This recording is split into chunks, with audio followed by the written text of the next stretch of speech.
Hello, everyone. Welcome back to Mindful Constitution podcast. Woo woo. I'm here today with my friend Meg. I'm so excited. I say that every time, but I am always really excited. Yay. Yes, Meg is a friend slash previous colleague in a past life. Actually, we did health coaching together. Um, and yeah, so that's how we initially met. And she has since gone on to start Well Birdie, which is her own coaching business focused on helping postpartum women navigate postpartum life, which I think is just so great. And we were just talking about this before hopping on that I haven't seen many postpartum health coaches or any at all.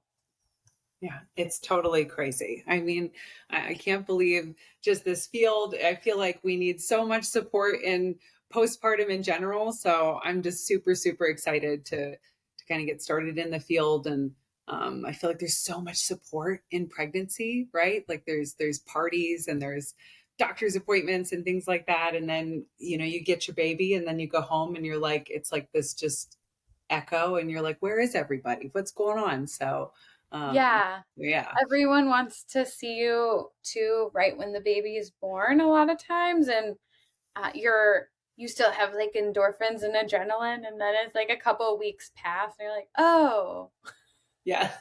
I need Yeah, help now. yeah. Hold on. Everyone come back. Yeah. I was like, oh, remember when I said I wanted a couple weeks? Yeah, Okay, now I need you now. exactly. Exactly. There's a full dishwasher. If you could just stop by, that'd be great. Thanks. Stop by anytime. Don't call first. Oh, yeah. And I mean, this is obviously particularly of interest to me right now because I am going to be 8 weeks postpartum on Friday, or 8 weeks since giving birth postpartum on Friday.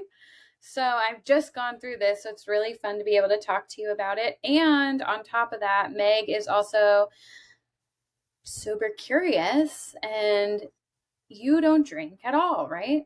Not at all. Not at all. I had I tried to have a drink after I gave birth to Bianca in October. I did one time, and ever since then, I've just been sober. So, Oh. yeah, now I'm finally like self-proclaiming and just embracing my mom sobriety. So I'm Yeah. here for the journey. I love it. Awesome. You're not a closeted, sober, curious person anymore. You're loud and proud alcohol I'm free. loud and proud. So starting with health coaching and, how you got your business started, I want to hear, as I always do, about your own story, kind of getting there. I know you had your own pregnancy journey and postpartum journey that led you to this. So share more with us about that. Yeah, absolutely. I think just, oh man, health coaching in general, I think it probably started back for me when I was a swimmer. I was a swimmer all the way through college. And after I got finished being this wild athlete and everything, I really struggled a lot with my eating habits.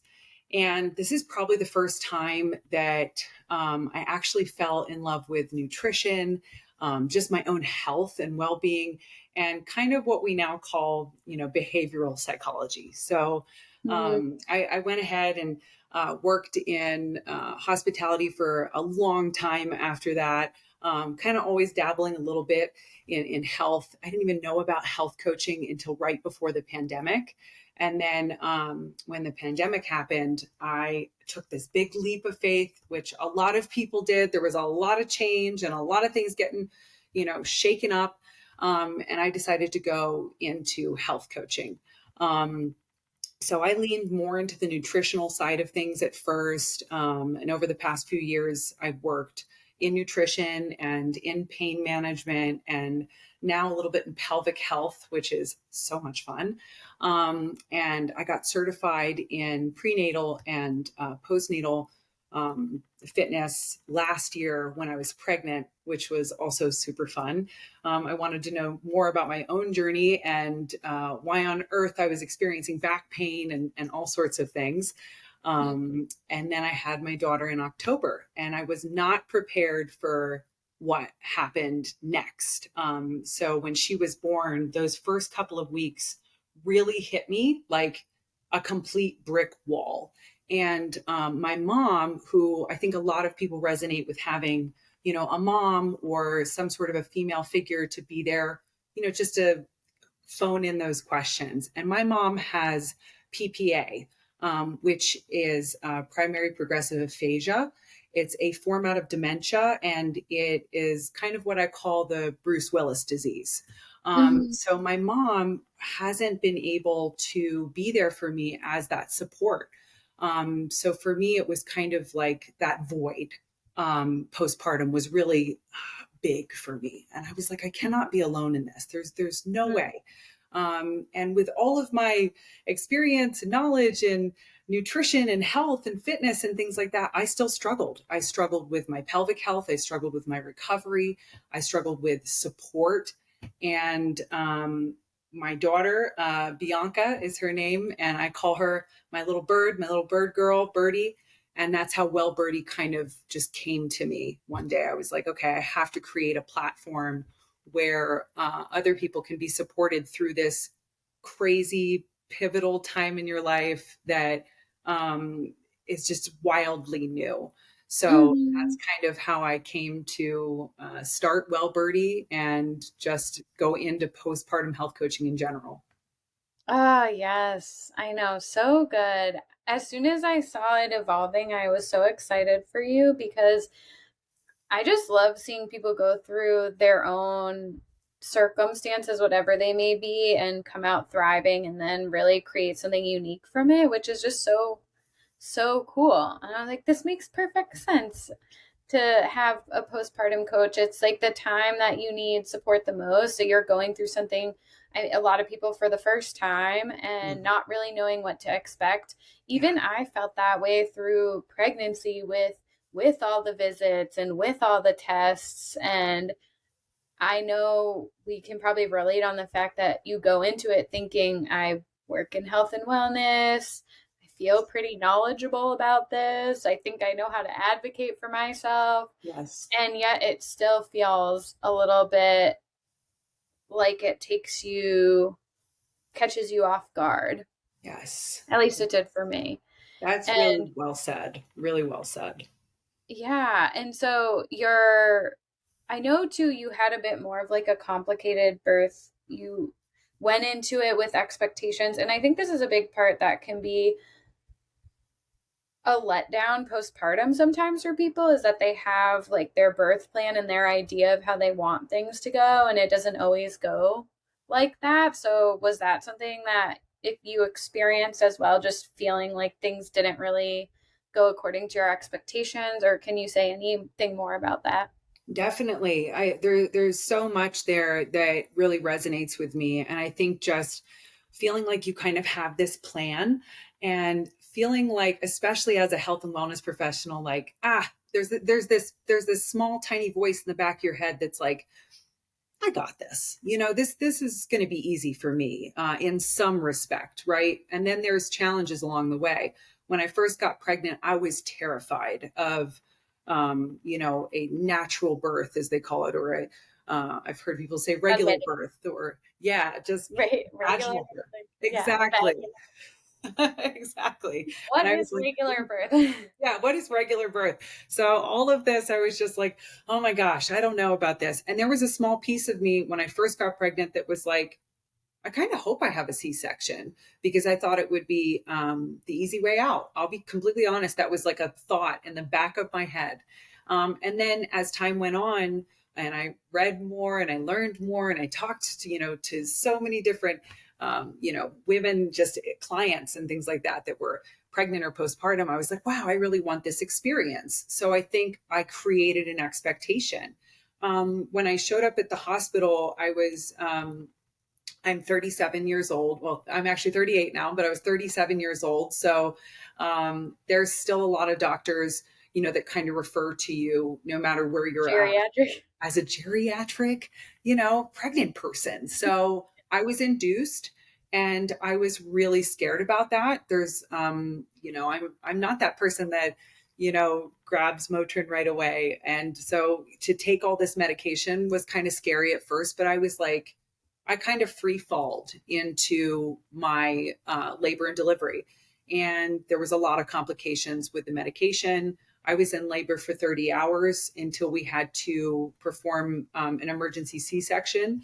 And when the doctor came and told me that and held my hand and was like, we've got to do this right now, I was like, man, I look back on that now thinking, well, originally I wanted that C-section. And in that moment, I was like, so hold on a second. So what are we doing? And there's no so hold time out. Can we just slow down? And it's you can read so many books and you can prepare and and it's like, it might go perfect. Like, you might have that piece of paper and it might go according to plan. And that is so awesome, and that's so great. And it might totally not. And it might, and that's okay. Like, and that's totally normal too, and things that are maybe not even normal, but common.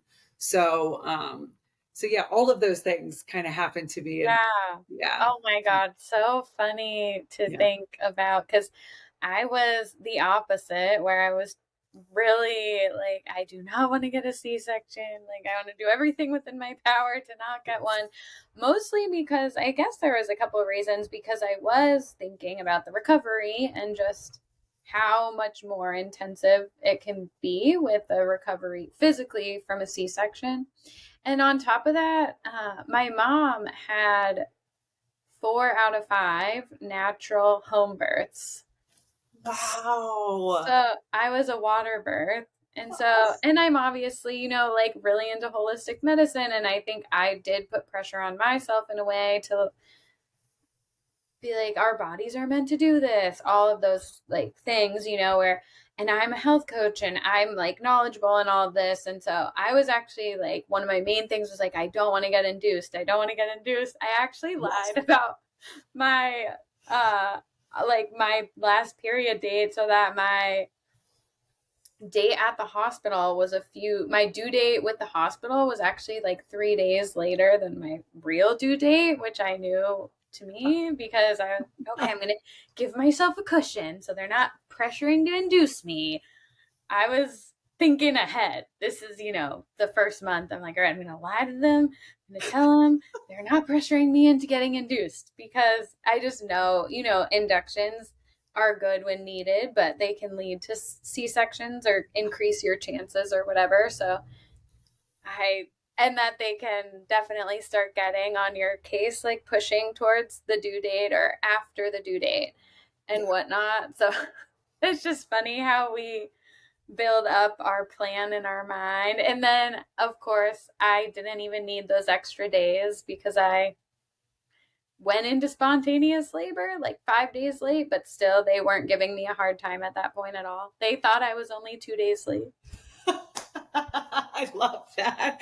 That is so funny. And it's really interesting that you say that about your mom, because I feel like we're so impacted by just our parents in general. Like when we're in this process of giving birth and creating life, and there's something in there where you kind of look backwards at your parents and kind of what that experience is. My dad is a retired physician.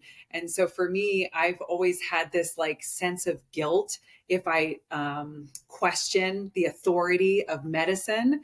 So there was like a part of me that was like, I should just kind of, do what they say, do what the doctor says, kind of thing. So it's so fascinating kind of how that shapes your experience. Yeah. Totally. And such a good testament to programming, right? Like whether it be good or bad or helpful for you and down the line or not, is that we are a product of our environment and what we're exposed to. And yeah, because of that, I definitely, and in labor, I was like, holy shit, my mom did this 4 times naturally, 18 hours in. I'm like, okay. I was like, I think I need to get an epidural. Meanwhile, I made John read all these natural birthing books and unmedicated birthing books. And he's like, are you sure? Because you did make me read like hypnobirthing and the birth partner, and like, I don't want you to get mad at me if you get an epidural. I was like, shut up. I'm getting Yes. it. Is this a test? Is this a test? What do I Yeah. do?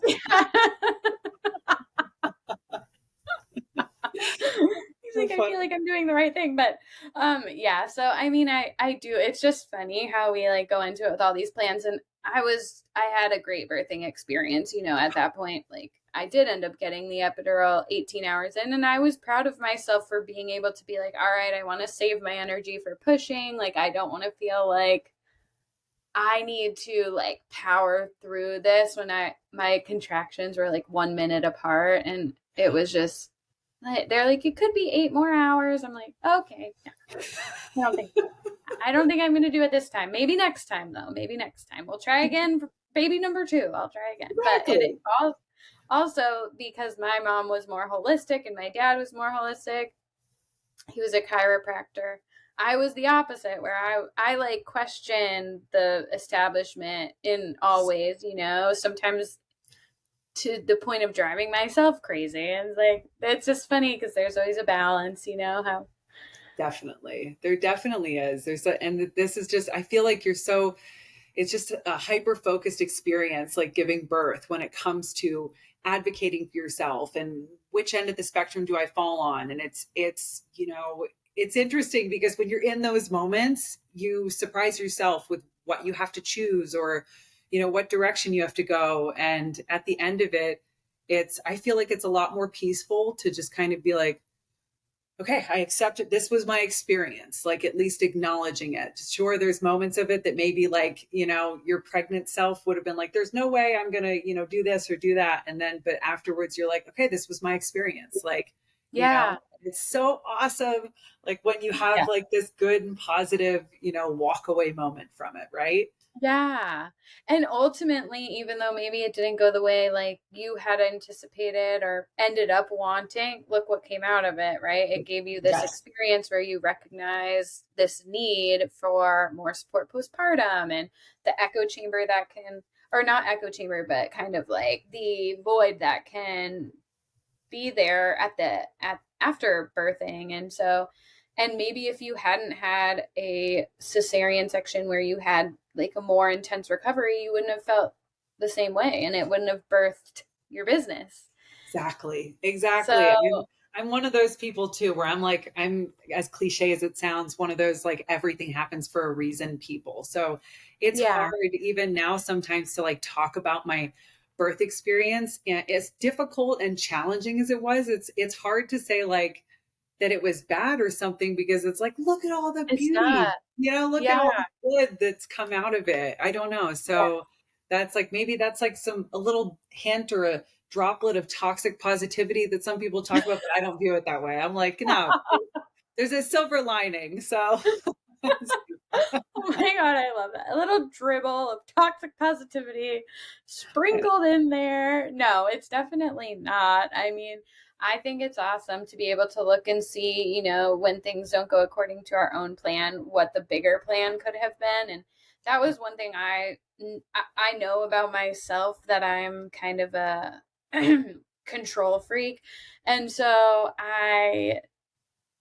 knowing that was like, yes, here's my plan. But also, I'm a control freak. And, I also know that the psychology behind it all and putting so much pressure on having things go a certain way, ultimately, we can't control every aspect of it. And so it's just that opportunity to like release control and set your intention, but also be flexible and adaptable. And so I knew I came to peace, even though I had this like real fear of a C-section. I was like, it could happen. And I yes. have to be at peace with that outcome as well. Yes, yes. Gosh, I love that too. There's like, and I wonder too sometimes because I feel like every new mama I encounter, there is a little hint of control freak in all of us. And it's that moment where you just have to like, no matter what your faith is, but you got to let go and let God or whatever, or source energy or whatever you want to Yeah. call it. You're just like, okay, so, you know, Something. Jesus take the wheel, Carrie Source Underwood energy. take the wheel, Oprah take the wheel. I don't know. So, Whoever God is for you, just, Exactly. I hear ya. Like, I get it. I totally know what you mean. And I had to do a little of that. And it's wild when you're pregnant too, and you have those moments where you kind of go, at least for me, I went through pregnancy. Most of the time I was pretty busy. I tried to keep myself healthy, busy, doing my thing. I didn't feel like I wanted to hyperfixate on being pregnant and Yeah. counting down every single day. I was like, I'm just pregnant. I'm just living my life. These 9 months are going to take a really long time if I'm like thinking about it 24/7. So I tried to just live my normal life. And yeah, I feel like it actually went by pretty fast and I felt really, really good about it all. But it's wild that, you have those moments where you're like, holy shit, I'm going to give birth. That's those were the moments that I was like, I'm just going to stay in this. I hear you. Cause I'm like, I was blessed to have a beautiful, wonderful, healthy pregnancy. And it was like, but yeah, those moments where it's like, you'd just be up at night or you'd wake up for the 50th time to go pee. And you're like, I'm going to Yeah. give birth. This is going to come out at some point. And all right, Yeah. moving on. So, Okay, block that out. Repression does serve a purpose. Repress, repress. Like, I don't talk about it too much. exactly. Yeah. I would just kind of space out and stare into the abyss every now and then, like, oh shit, this is wild. And then, yeah, get back to keeping myself busy. So yeah, women are amazing, needless Yes. to say. And I wanted to ask, with this whole postpartum health coaching and carving out this pocket in the industry of health coaching, which I really haven't seen a lot of, and I can relate because there's not a ton of sober curious coaches either. Yeah. But what do you feel like is really missing for women postpartum that health coaching is going to help to support? Oh gosh, I love that question. I feel like we live in this information rich society. So, one of the things that we're missing is support. There is such a disconnect between those two words, even though so many people think that having information means that you have support. So I just feel like there's the internet and there's TikTok and Instagram and social media and just so much information and so much noise out there. But really, where we're missing is connection and support for just everything that we're going through. And support can look different for a lot of people. For some people, it might mean one-on-one coaching. It might mean getting in that group setting and feeling completely not alone. And even though, because you're a new mom, like, you have those moments where you're like, I'm never going to be alone again, but it's a different kind of alone, when you're like, But you're also like, but I'm alone in my house all the yes, time. exactly. So it might be like group settings, and it might be information that you need, or somebody who understands what information you want to hear or what you want to, whatever your trajectory is. But yeah, I feel like there's too many answers, for so many questions, and we just need more of a mirror in support of someone to say, what's best for yourself, and what's best for your child, or your children, or your twins. Go twin mamas, OMG. I I cannot. Hats off. So For president. We yeah, need a mother of twins for president because exactly. I don't even know if those people are humans. They gotta be They're heroes. superhuman. Yes. Oh my gosh. It's like, yeah. So that's really what I think though. I think we just need, more of that support, and more of us, just women supporting women, in that it's okay if, you're breastfeeding and someone's not, and it's okay to come together and to mutually like find information, or to, be there for one another, or that kind of thing. So I feel like it sounds so cliche, taboo, but yeah, I just feel like we're really missing just that connection and that support. There's just so much noise and so much information, right? And it's like, Mhm. but what's the right answer? It's just like with health or nutrition or weight loss, or everybody's always looking for that one specific answer. And the answer is that there is no one answer and everybody's different, and if we came Right. together on that, it would Yeah. be amazing. Yeah, totally. And having somebody help you who actually is a able to help you weed through the information and use discernment for what is best for you, remind you that you have the inner wisdom to answer these questions. But I also just think, I would really, in my own situation, I feel great like a lot of the times. And then sometimes I'm just like crying. Yes. And I think the emotional ups and downs kind of catch people off guard, and even myself. 'Cause I'm not even sad. I'm actually really happy and grateful, but I'm crying. And John is just like, this is really normal, I think, for women postpartum, because he did read a lot and stuff. But yeah, I feel so connected to women because of what I do, and the intentionality I've put behind sisterhood over the past couple of years has Yes. been very strong. So I feel lucky that I'm so connected to all these women. And even in that case, it's isolating at times. And you do feel these moments of just,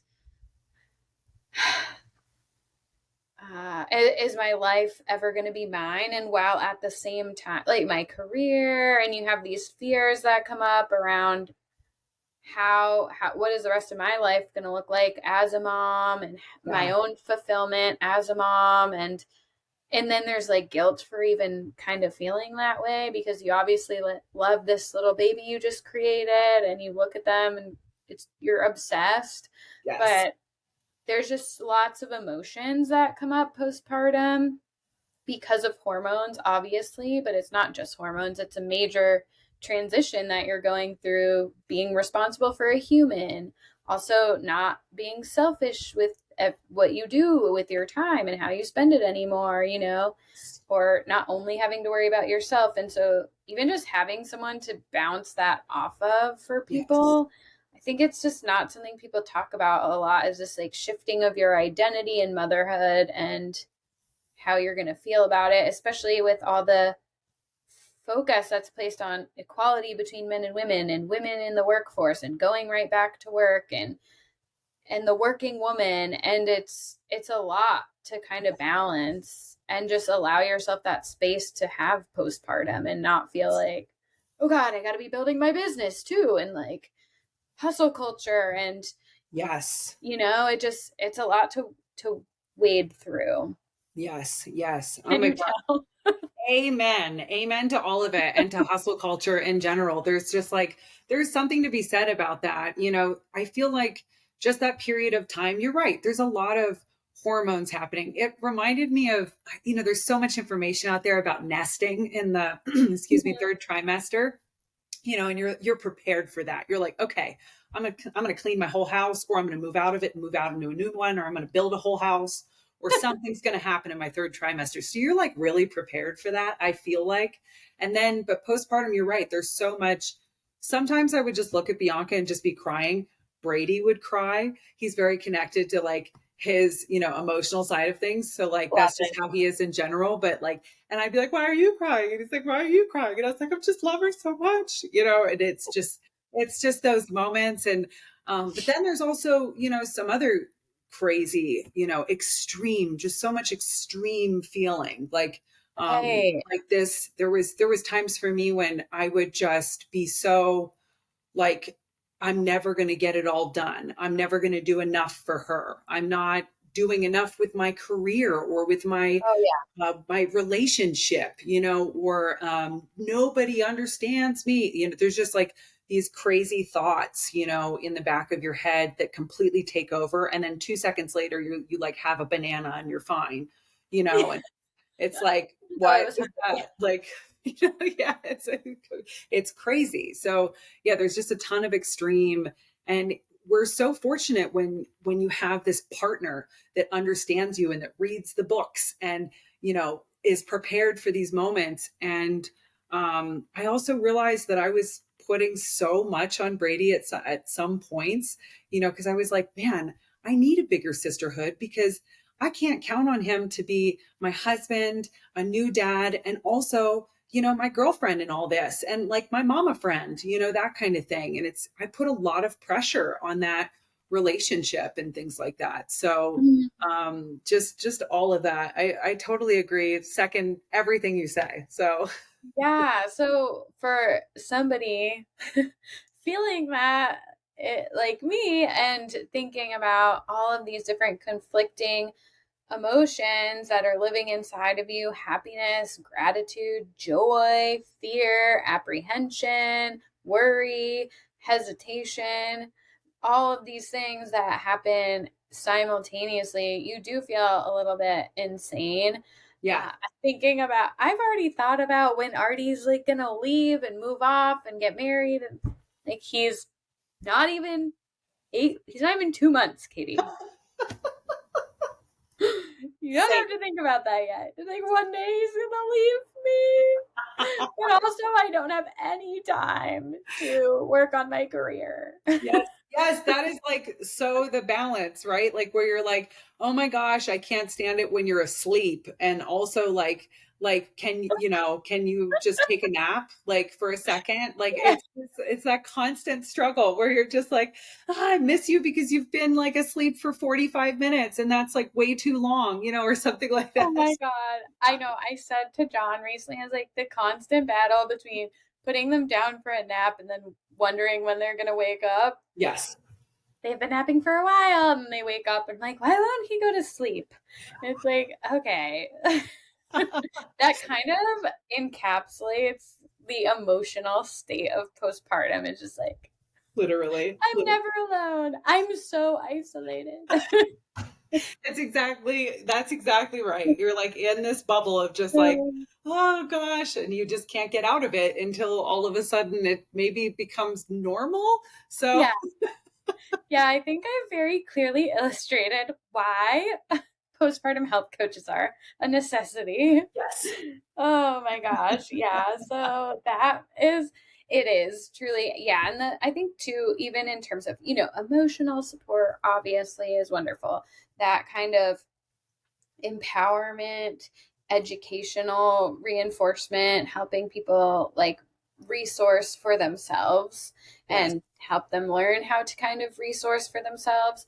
But even just in terms of medical follow up and stuff, say you do have the 1 6 week visit where it's 15 minutes or whatever, and they're kind of like, okay, see you at your PAP next year. And Yes. so there's just not much like community or continuity of support beyond, which is funny when you go from like your weekly visits towards the end of pregnancy Yeah. and then see you in 6 weeks and see you next year. It's jarring. It's like, well, wait a second. Like, is it normal that when my baby cries that my boobs leak? Is it normal that, I'm 10 weeks postpartum and sex is painful? Is it normal that I'm 2 years post birth? Do we even call it postpartum anymore? What do I even call it? And I jumping on the trampoline, with my kiddo and I'm peeing. Is this normal? Like there's so many questions. Yeah. And, there's such a, you're right. It's like the 6 week checkup, like, okay, you're good to go. If you're going to continue to have, sex, maybe you should take a pill and, okay, Yeah. see you next year, That and it's is like, literally what they do. They're like, okay, so what's your birth control? That was the first thing. I'm like, yeah, I'm like, I haven't even hold the phone. Like, oh my gosh, I don't even know if I can accept a hug right now. I'm so overstimulated. Like, give me a well, minute. just so you know, abstinence right now is my birth control. Exactly. But this is getting really personal, doc, but like, seriously, Like, oh, you filled out this 10 multiple choice questionnaire about depression. You're not depressed. And what kind of birth control do you want to be on? Yeah, exactly. It's like, well, hold on a second, Yeah. what do we do now? And there's just, yeah, this whole thing leading up. I was just so surprised I felt so supported through my whole pregnancy. I was like, there's always this space to ask these questions. I had a doula, everything, and my doulas are also unsung heroes, amazing human Yes, mine beings, was the like best. fabulous. They're just, oh, if you can do it, do it. They're fabulous. Doulas are wonderful. But then it's, yeah, even after that, and it depends on your affordability. And we could go down like a crazy rabbit hole in terms of like medical affordability in this country. But there is support available, but it's also, who do you work for? What is, what's it look like financially? Can you, there are lactation consultants, but there's just a lot out there. So there's support, Yeah. but you have to figure out, how do I even build my arsenal? Who am I supposed to text at 4 a.m. when, the 4 month sleep regression happens and I don't know what to do here and the Like, internet. you shut your mouth. Don't say that. Sorry, keeping that out, Carol. I'll bring this back. So it won't happen. So Oh my gosh. Yeah, it is. It is. And yeah, the monetary component is crazy. The maternity leave, yeah, the medical costs, like all of the things that just the United States is like far, far behind on um in terms of just maternal care and maternity care and all of the associated costs, I think is wild. They have so much in other countries. There is a lot. I forget which country specifically. Actually, no, my friend lives in the Netherlands and she says they have like midwives come to your house afterwards, and every birth is there's midwives at every birth, and it's just so different to talk to people. It is slightly infuriating when you talk to people in certain European countries about their postpartum care. Like, what? so, so jealous. Like, Oh, that's good for yeah, you. that's so nice. So Yeah.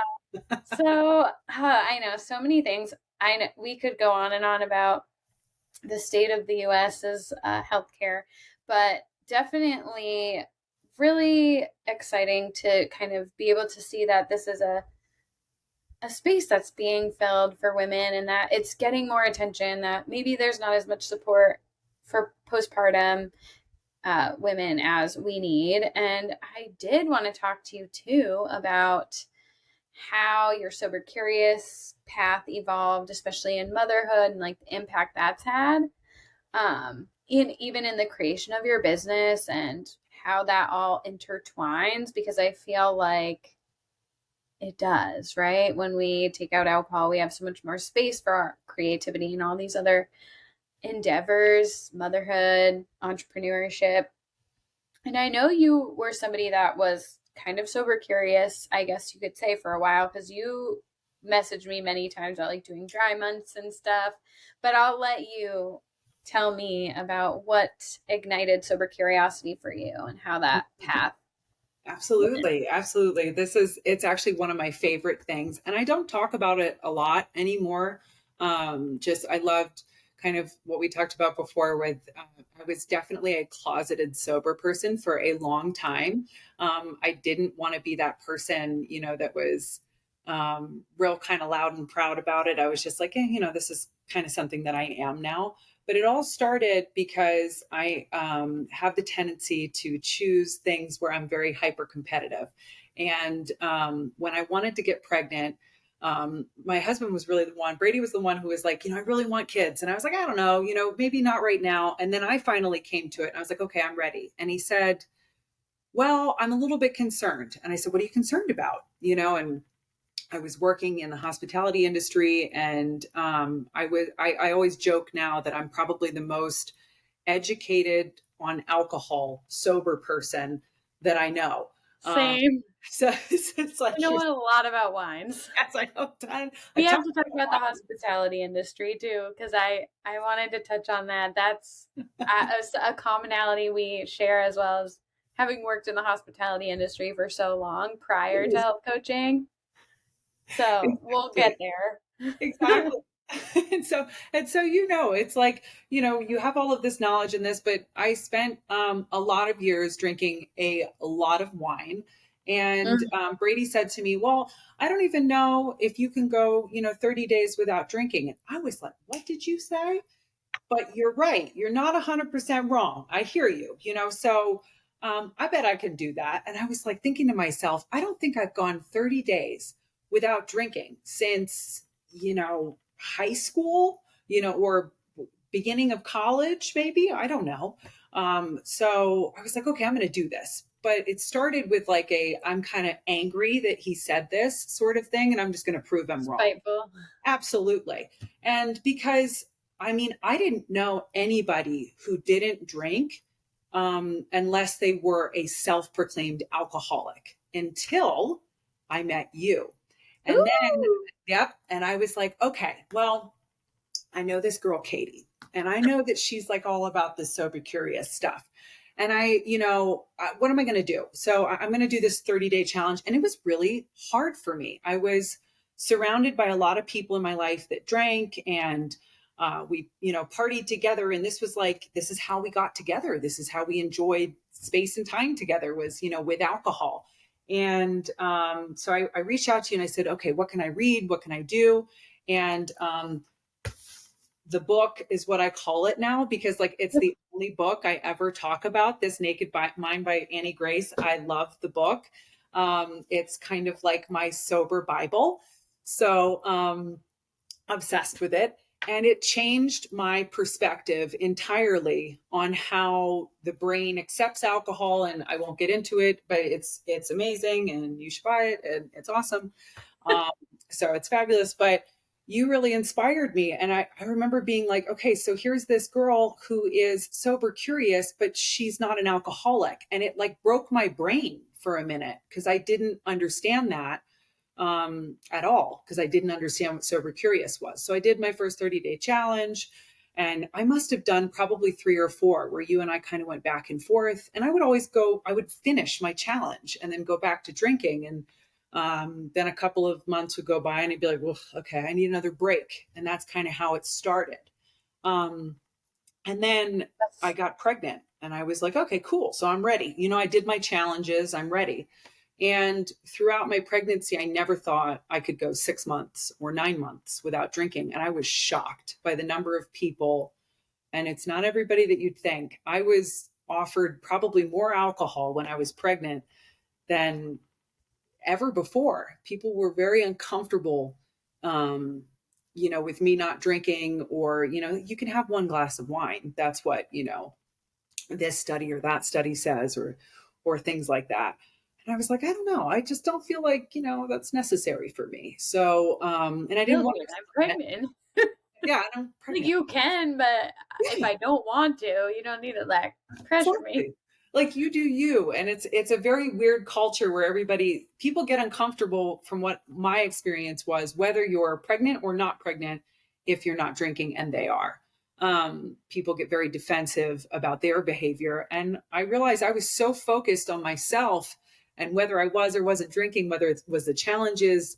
Once I finally started to show with pregnancy, for me at that point, I was like, I don't care. I'm not drinking it. Obviously, that's how I felt about it. But then after I gave birth, people that were very close to me in my family, continued to drink. And I was like, well, I hit this crossroads with alcohol where I was like, well, I don't know if this is the direction that I want my life to continue.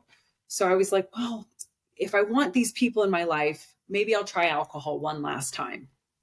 Otherwise, I may have to change the trajectory of how I let people that I love that still drink in this capacity in my life. And so I tried alcohol. I went out for Brady's birthday the day after Christmas, and we brought Bianca, and I had a glass of whiskey I don't know why. I was just like, yeah, I'll just have straight whiskey. And I tried it. He's back in. So I was like, seriously, it was just the craziest thing. Take So things nice and slow. Whiskey straight up. Neat. What? So I tried this, and we ended up having to leave really quickly because Bianca was not having it, and which is totally fine. Not the alcohol, but just the dinner in general. And so, so we left, and I didn't even have a full drink, and I felt a level of anxiety that I'd never felt in my life, and I was like, that's really weird. New Year's Eve, I tried a glass of champagne a few days later, And that was the last time I ever drank alcohol because the same effect happened again. Long story short, that it just no longer helps me in any way. The book helped me realize that. The action after, giving birth and trying alcohol and realizing that it brings up anxiety for me. Like, what? I thought it said depression in all of the books and things like that, but it brings up different things for different people. And I think also now that, starting with you, you made an impact on my life. All three of my sisters are sober now, which is incredible.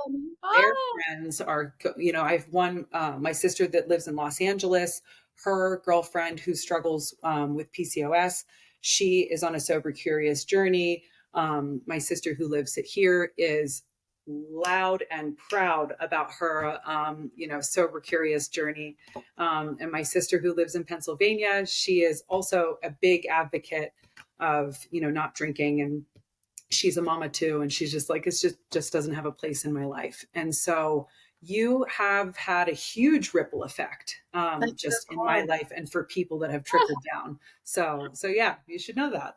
Yeah, it's so cool. And I think it happens. And I always say the ripple effect, in terms of health and in terms of sober curiosity. And it's not even about this idea of don't drink or you shouldn't Right. drink. It's like, why not just explore the relationship you have with alcohol? And when you realize that your programming is, oh, only alcoholics don't drink, then you realize how much sense it does not make. Like, why aren't we exploring why we drink poison and why we allow ourselves to have it negatively impact our lives and we give it permission to interfere so much with us reaching our fullest potential? And yeah, it is. You start to see just how much of a hold it has on people when you have the clarity of removing it and how defensive people get around it and how triggered they get by your choice not to drink. And Yep. it does really illuminate your relationships and which ones, isn't it wild to think that you had mentioned, okay, maybe I'll give drinking another try to Yeah. like keep these people in my life. And then Yeah. you take a step back and it's just kind of this moment of reflection ultimately Yes. where it's like, if I have to drink against like my will to keep people in my life and to maintain relationships, like what are these relationships based on? Exactly. Exactly. It's amazing too. Just, and I know a lot of that was like kind of myself and I realized like, wow, you can kind of stand up for yourself and say that you're sober. You can make this commitment. And if you do, you know, what does that look like for you? That was a scary thought for me. Like, well, what if I use the word sober? Like, that's such Sober a, does have this weird, like yeah, feeling to it, right? it does, and there's like so much permanence. And I felt like the people out there that know me, and I have my past, I have my, Me all too, of these, girl. oh my gosh, like, so I was a good time, I guess, but I'm still a good time. That's like the thing I realized. Like, I actually was kind of a sloppy mess, but that's not how I equated it in my brain. I was like, if I don't drink, I'm not going to be as fun. I'm not going to be accepted as much. Everybody's going to think I'm kind of a stick in the mud, or whatever the cool kids call it these days. I don't know. I got to keep up with that Gen Z lingo. But The cool kids are sober curious. All of exactly. like Gen Z is like hugely sober curious, and it's so cool to see. It's amazing, the journey. I think you posted something the other day, or maybe it was today. I have no concept of time, mom Maybe life, but it's like what? But there was, I think you said something about how many options there are for non-alcoholic bevies these days, and I'm like shocked. This is not what it was even a few years ago. In the service industry, in hospitality. I don't know. We would make like a spin-off on a Shirley Temple, if we're all being honest, something very, very sugar forward. And that was a non alcoholic cocktail. Now they got beer. They have beer. beer, It's like good. spirits, adaptogenic, sparkling things. So many I things. know. It's And the wild. mushroom journey. There's like mushroom things that you Yeah, can. there's What? CBD drinks, there's THC drinks if you do want to dabble in that. Yes. Um, and I think it's just, I feel that sober curiosity and at least taking a peek at your relationship with alcohol is kind of this necessary component of any real, true healing journey. If you're not going to take a step back and at least ask yourself, like, why do I drink? Regardless of whether you decide to continue to drink or not. Totally. I do think there's people that have mindful relationships with alcohol, and I think that that works for them, Yeah. and have had clients that drink here and there after really getting honest about the way they were drinking and never having a physical dependence and stepping back and just really removing it from their lives for extended periods of time and having a drink here. Do I think that's like common that people really step back from it and then even want to do that? No, not really. And also gets into a murky area because it is addictive, and people Mhm. do really want to tell themselves that they're going to get to that point, Yeah. and you can see that they don't have the capability to really ever have that one glass of wine relationship.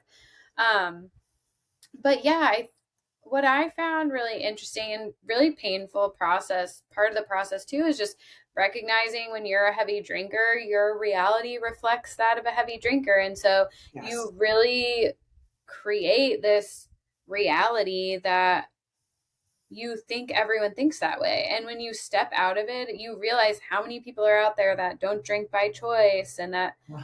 are sober curious, or maybe don't know they're sober curious, but they just don't drink by choice because of health purposes or because they're super passionate about their lives and they don't want to feel like shit. And Yes. it's just, there's so much more out there if you take the opportunity to challenge your belief systems around things and ask yourself, like, why am I choosing these behaviors that I've just always chosen? It's just kind of part of doing the work. It's not even just alcohol, it's just kind of all of our beliefs. Why do we hold them? Like we were talking about earlier, you just kind of felt like you were supposed to listen to people in the Yeah. medical field because your dad was a doctor, and that's like how you were programmed. Where it's like, okay, while that's good to do, maybe it's good to also question this in certain aspects, right? Yeah. And realize, like, our programming is just that. It's like programming, and a lot of it can be helpful, but if we blindly and unconsciously follow it, it can be leading us to binge drinking every single weekend and hating our Exactly. lives and Exactly. not thinking twice about it. Yes. Yeah. It's funny because I've always been this like, I love that. I've always been this rule follower, and there's just like this whole thing with alcohol in general where it's like it's a coming of age, and you're just, I don't know how to describe that, but like there was kind of steps that led up to you kind of growing up, and then you drink alcohol, and this is how you relax on the weekends, and this is how you open up when you're nervous at a party, or things like this. And this is what we're kind of taught to do. And being a rule follower my whole life, not drinking was actually the first stand that I ever took to like kind of rebelling Be against rebellious. society. Yeah, it was like weird. And my whole, I'm very close with my family.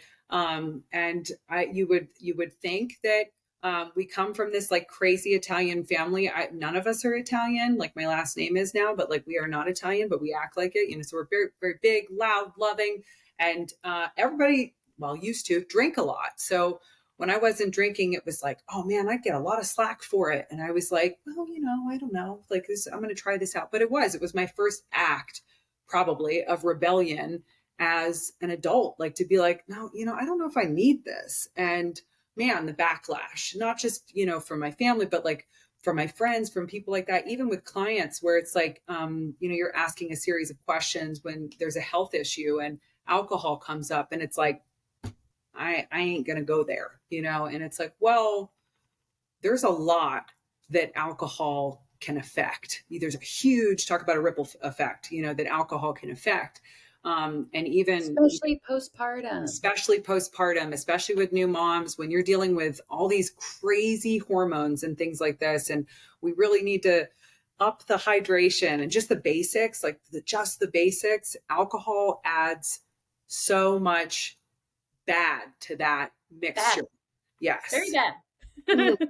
so bad. So it's just not good. And it's just, and then there's on top of it, there's this coming of age thing that happens again postpartum where it's like you can finally drink again, right? You can finally have that drink Yeah. again. And then that leads to mommy wine culture and things like that. So it's just like, there's so much to unpack when it comes to that Yeah. postpartum experience, it's crazy. Yes. And it's wild because there's this mommy wine culture. I just read this book called It's Not About the Wine, and Ooh. it's to where I have it right here, actually. Ooh. As I'm like breaking things on my shelf. Celeste Vaughn, It's Not About the Wine.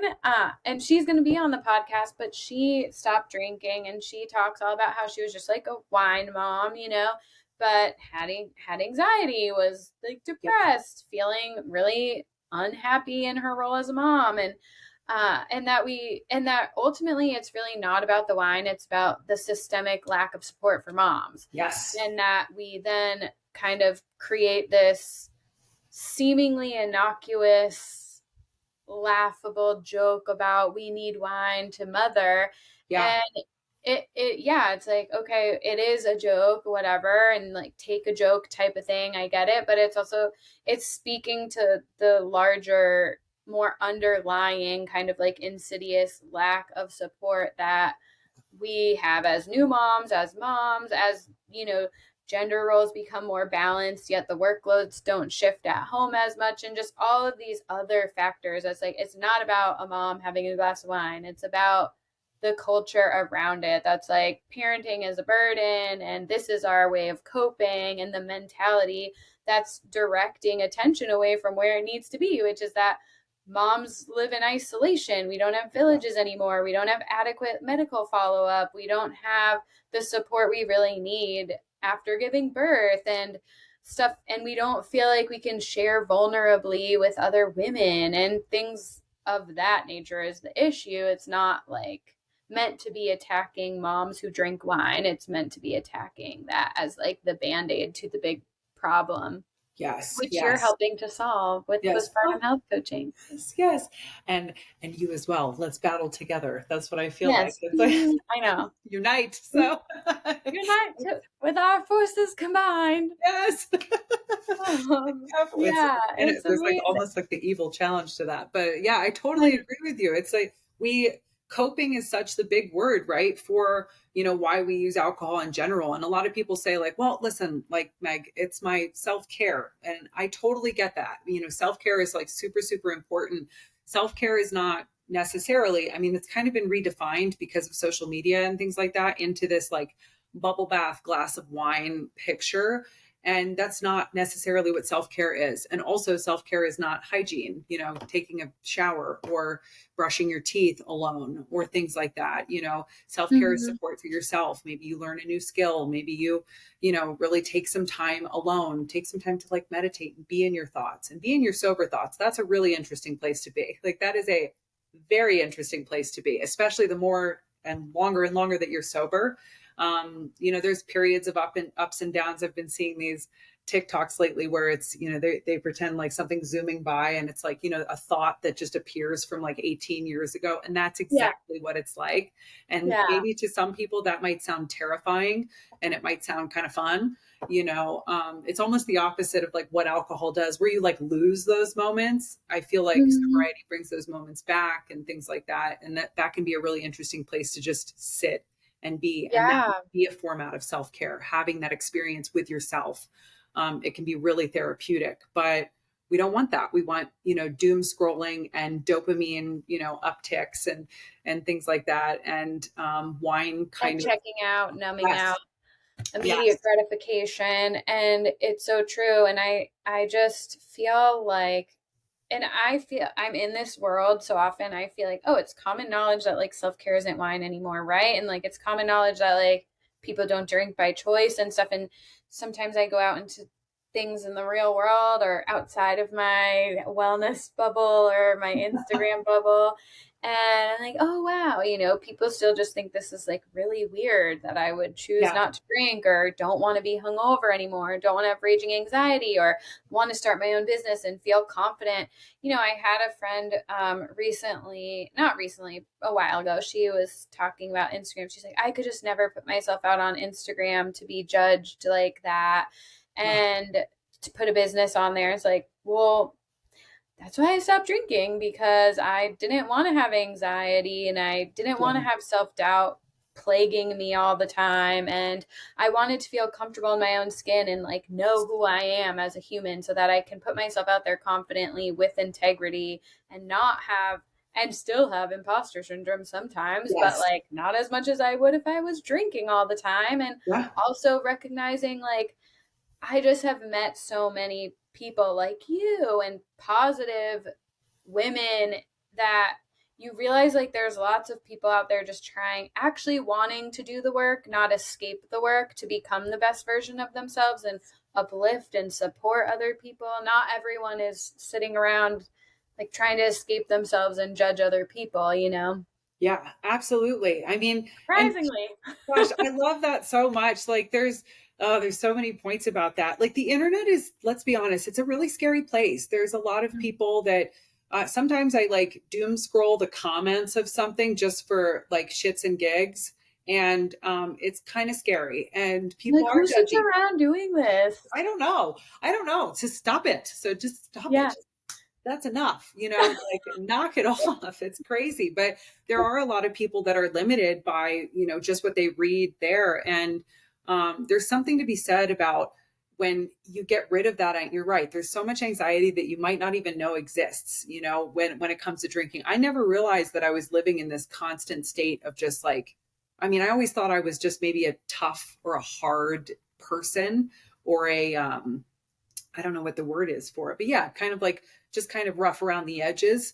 But what I realized was I was edgy because I was dealing with anxiety due to how much alcohol I was drinking. And it was, now I realize it was a lot, but like back then it wasn't anything. I mean, it didn't feel like that. So Oh, yeah, I know. Like a yeah, I bottle of mean, wine, pff, 2, whatever. who Yeah, cares? Like it's, totally. And why not? So yeah, I know. And there's so many things we can go a little over too, but there's so many things I wanted to touch upon with you, especially like drink sobriety and motherhood and um hospitality as well, like the drinking culture and how difficult it was to like even attempt a semblance of a healthy life, like working in the hospitality industry. It was so challenging. And one thing you said really stood out to me, which is like, oh, not drinking was like this first time that I realized that I can, do my own thing. I don't have to do what everyone's doing. And that's just such a turning point too, when you actually kind of take a step back from everything that's normalized or almost expected of you because everyone else is doing it. So yeah, you really realize, wow, like kind of group think and how programmed everyone is when yeah, you decide to make new choices that are outside the mainstream or outside of the group you've surrounded yourself with. You're like, wow, we are so conditioned to just go along to get along and to yeah, make choices in alignment with the group. And it's part of our nature to survival to be accepted by others. And it's takes so much courage and bravery to be like, no, wait, like this might be what everyone else is doing, but like I'm recognizing that when I actually think about it and I don't just do what everyone's doing because everyone's doing it and use my brain to yeah. decide, like it's really scary to see how triggering that is for other people. Like regardless of what it is with health, with alcohol, with anything, right? It's like when they're deciding like I'm living life on autopilot, can you please not, you know, Right. make me think about that? Like I don't want to reflect on living mindlessly. I just want to live mindlessly. Like stop thinking so much, Yeah. or stop using your own individuality to decide if it resonates with you because I don't want to do that. 100%. That's like, oh gosh, I love that. There's just, I realized too that with the hospitality industry and everything that came before it, alcohol was a big part of my identity. And quitting drinking, I was actually like really afraid of being judged for that because I was like, all these people are going to think that I think I'm better than, who I was in the past and things like that. And I still am the same person. I just don't drink alcohol anymore. And it took me a long time to accept that or to be that person. I thought I had to go through this like radical shift and be a totally different person and like, like whatever. And all that stuff. So it's like, and that's not kind of, there was a whole cycle that happened. And I mean, gosh, I identified so much with alcohol. Like in college, I got nicknamed, my last name used to be Shaw. And I got nicknamed, instead of Meg Shaw, it was Keg Shaw. I mean, I drank a lot of alcohol in college. I drank a lot of Yeah. alcohol afterwards and things like that. And Oh my God. I felt like so much imposter syndrome when I quit drinking at first. And I was like, how is everybody going to judge me Relate to for you. this? And then being sober, I no longer gave a shit. I no longer really cared. I all of that anxiety dissipated, which is crazy. Yeah. So, yeah, I feel like in the hospitality industry, I was probably also a part of that culture of pressuring other people to join me in my terrible journey, in legitimizing alcohol, especially in the hospitality industry. Learn more about it and then you can drink more and it's not a big deal. And Oh if yeah. there's people that are still on that journey, I make no judgment towards them. I had to get off that train, for myself, especially like in my new mom journey. I read something like Anne Hathaway said when she had her baby boy. I think she said, like, I'm just not going to drink until he's 18. And then after that, we'll see, and there's something about that resonated with me. I was like, wow, what would it look like to raise my child without alcohol? I have no idea, but I'm down for a challenge, Yeah. so all of that kind of, came full circle. Yeah. Yeah.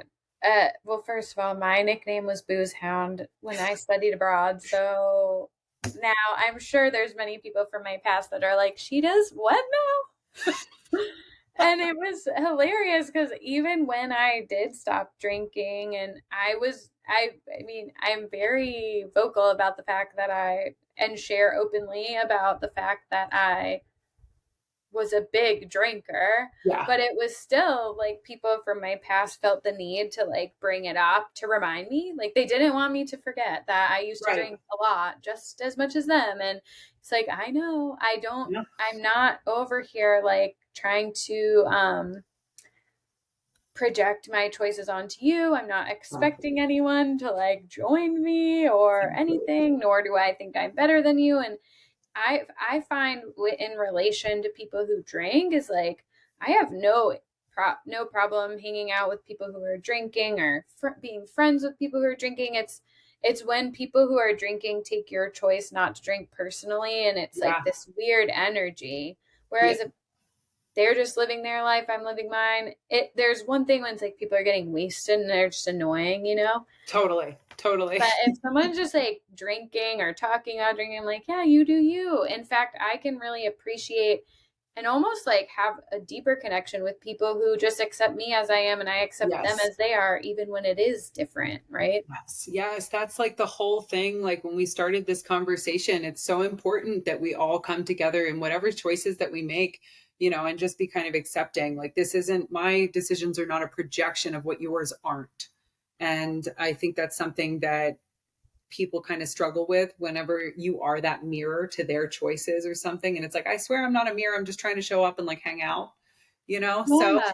I'm just trying to be who I am. I really don't want it to like make you feel any type of way about who you are. exactly. And Exactly. and that's kind of I think what could be such a healing elixir for our world in general is just, we're never all going to think the same, which is something I was just saying on another podcast like 2 days ago about a different topic, but we're never all going to think the same. So just Yeah. being able to not take each other's differences as a personal attack and recognizing that, kind of circling back to what we were talking about earlier, we're all just a product of our experiences. I mean, Yes. you and I basically had like two opposite experiences growing up that resulted in two opposite ways of viewing like birth or medicine Yes. or just the medical system in general. And that doesn't mean that we can't be totally similar at our core. It's like this is just the applications of programming and belief systems that got layered onto us throughout our lives, and so it doesn't Definitely. mean that just humans at the core of it all.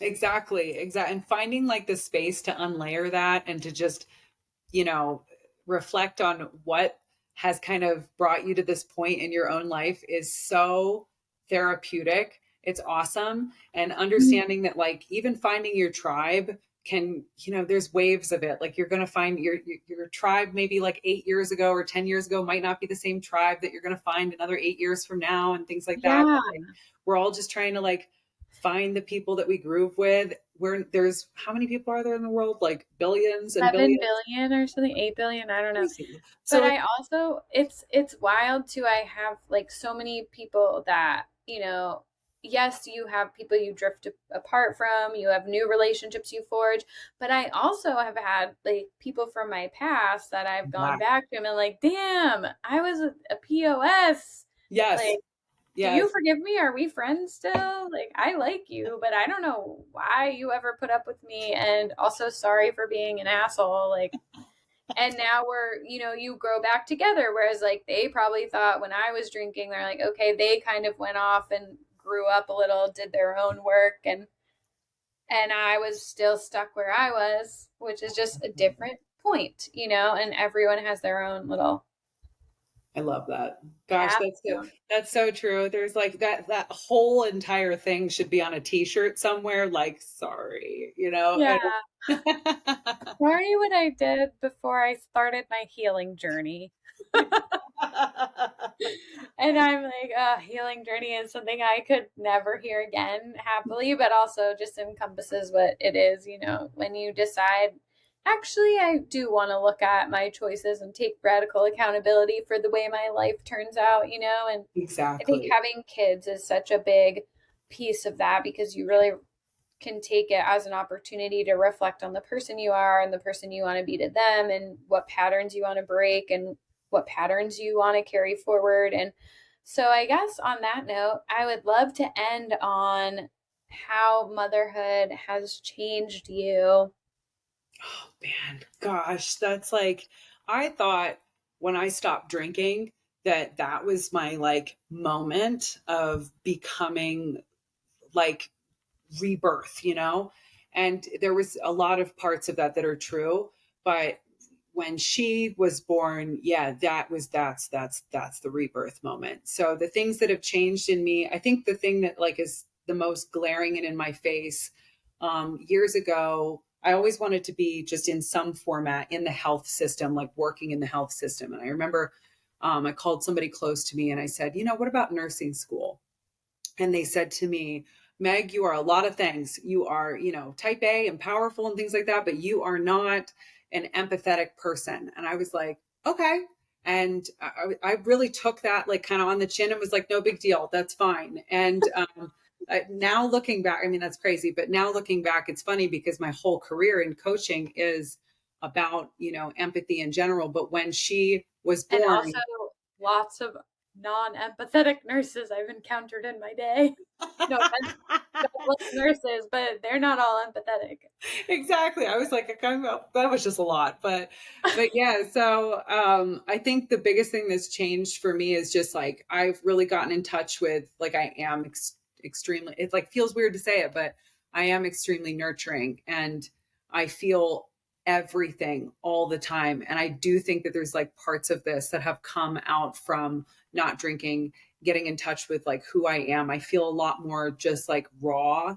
I feel a lot more exposed to the world, not numbed out. And through motherhood, I've been able to like transform into this loving person. And that's so cool. It's just like crazy. And You're I it's like, softy now. exactly. It's like that hardness. It's like, I mean, I can still get rough when I'm driving, but it's like beyond that, it's, it's like, wow, I care deeply and I care more than I ever could have before, even when I'm dealing with like my clients or my colleagues or people like that, that genuine nurturing, just, feeling towards other people is just so much bigger than I ever thought it could Mhm. be. So yeah, I think that's how I changed.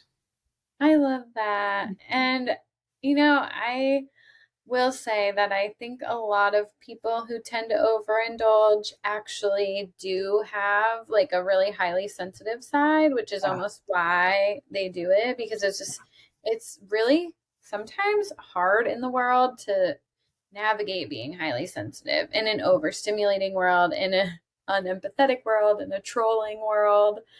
And it can be overwhelming to really harness your sensitivity. And so sometimes I think that can result in overindulging in alcohol too, just to be like, I don't want to like think about all these emotions. So it's funny that you say that. But lastly, tell everyone where to find you. For all the Absolutely. postpartum mamas out there who want this lovely, lovely lady as your teammate and collaborator in your postpartum journey, where shall they find you? You can find me on my new website at wellbirdie.com. You can also find me on TikTok, still figuring that out, Instagram and Facebook at I am wellbirdie. And yeah, come join me on my journey. Yes. Oh my gosh, this was so fun. And as always, I always say at the end of every podcast, we have to do another one because there's like, we didn't get to touch on all of the things as much as I wanted. We could have gone on for like 5 hours. Definitely. But thank you. Thank you. Such a lovely, lovely person. And I'm so glad we got to connect here. And everyone else, thanks for tuning in, and we'll see you next time. Bye. That was so good.